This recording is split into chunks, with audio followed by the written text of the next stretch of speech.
Ladies and gentlemen, this is your captain speaking. We're experiencing some urban turbulence in the cabin today. Some people just don't know how to behave when they fly first class. If everyone could just stay in their proper place, we'd all have a smoother flight. No one moved. No one breathed. Except for Darius Holt. His glass of scotch hovered midair, amber light catching in the facets as the plane's soft cabin lights flickered above. The meaning wasn't lost on him. It never was. The phrase, urban turbulence, hung like poison gas in the first-class cabin, more pungent than jet fuel, more disturbing than midair turbulence. He set the glass down slowly, precisely, as though it might shatter with the wrong touch. Darius had heard veiled language before.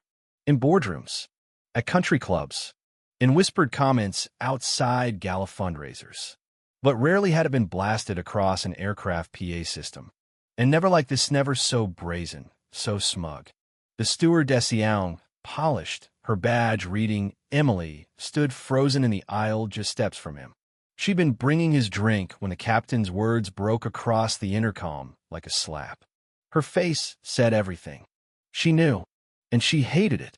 The irony, of course, was razor sharp. Darius Holt wasn't just a black man flying first class.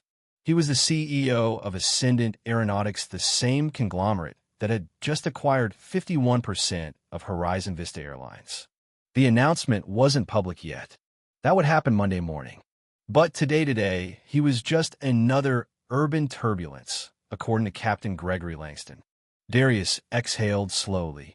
He didn't rage. He never did. That kind of power was always quieter. It didn't need to raise its voice. 12 hours earlier, he'd stood in his Chicago office, rain slithering down the glass wall behind him, staring out over the skyline as Diane Vu, his COO and closest ally of 15 years, tapped at her tablet. Media's buzzing, she'd said. Someone leaked that we're in talks with Horizon. Stock jumped 5 points before lunch. Darius didn't turn from the window.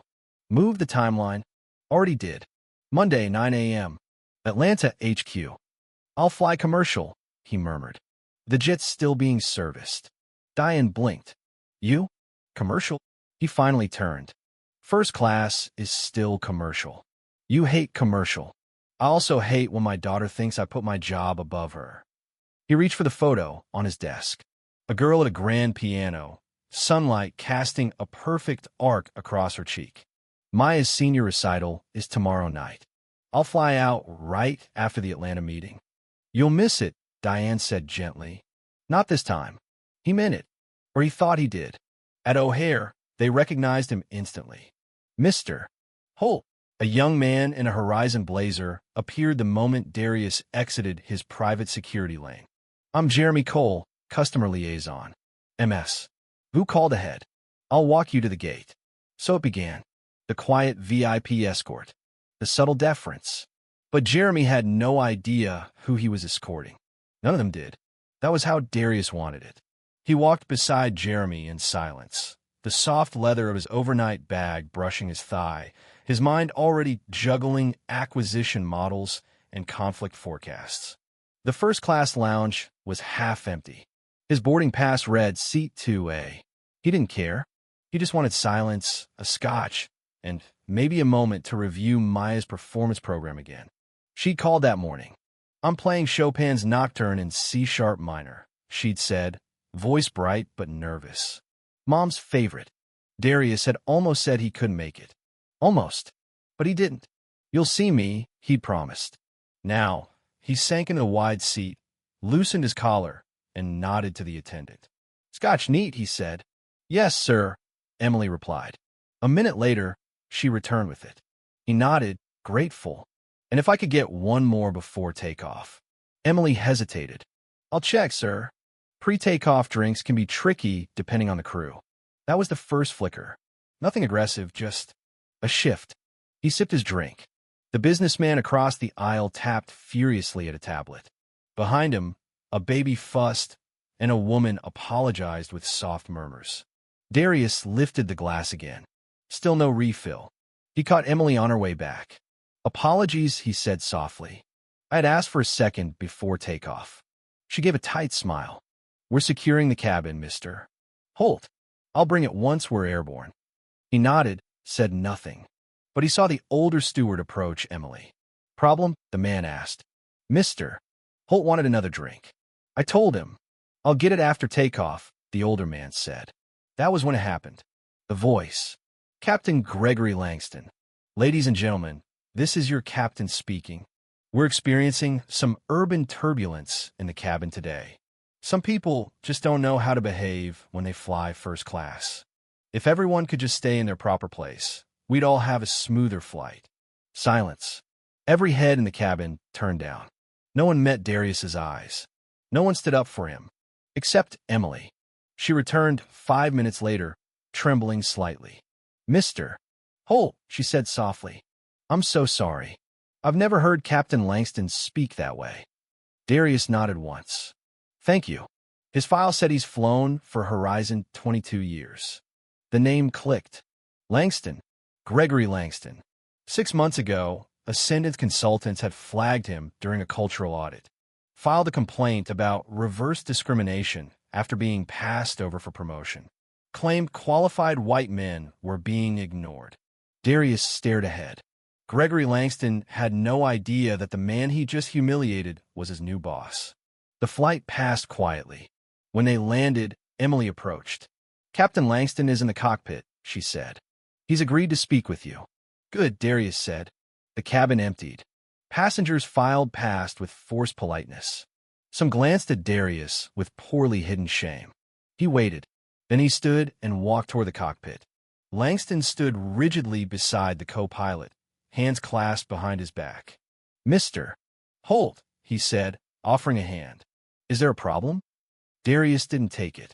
I think you know why I'm here. If this is about the announcement. It is. Langston's jaw tightened. It wasn't directed at anyone. Just general frustration. You used the phrase, urban turbulence. You followed it with people not knowing how to behave in proper place. Langston bristled.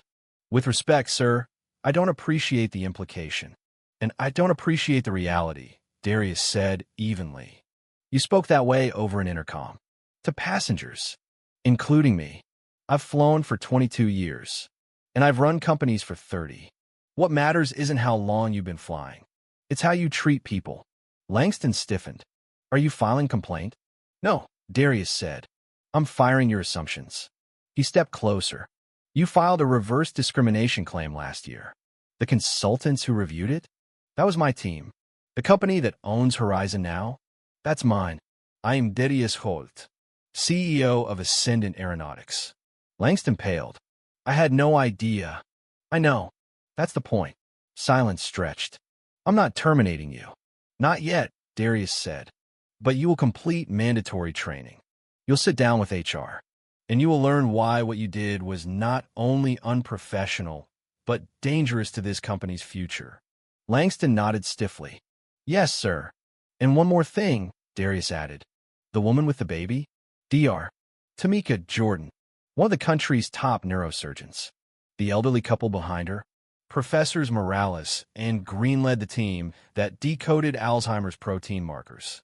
Langston said nothing. And me? Darius finished. I'm the reason this airline still exists. So next time you open that mic, choose your words more carefully.